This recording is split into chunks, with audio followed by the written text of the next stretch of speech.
hermoso. Este está muy hermoso. Este está hermosísimo, ¿eh? Son redondeles. Son redondeles.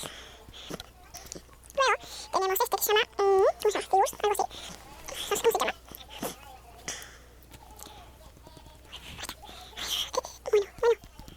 Bueno, está cargando así. No veía esto. Como ven, es para decorar. ¡Wow!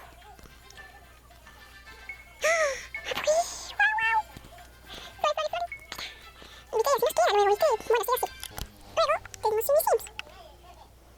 Simi Sims, que pues sí. Bueno, seleccionar idioma. Vamos a seleccionar idioma. Bueno, usando varias palabras, sí, revisar.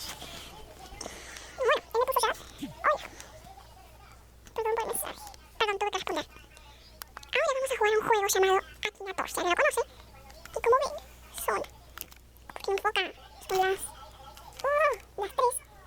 Se dan cuenta, son pavos, bueno. Estamos esperando, estamos... Y bueno, ya estamos acá. Así que nos dice, te reto diario. Vamos a jugar. Aunque tu hijo juegue de forma segura, no te olvides de activar el filtro infantil.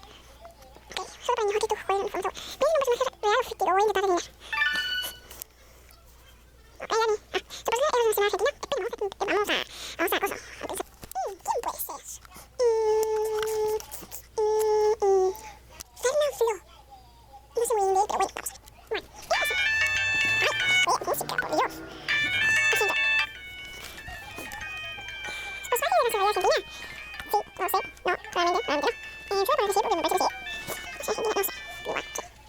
No, su personaje futbolista no. Su personaje es una mujer. Su personaje es una mujer, carpintero, ¿no?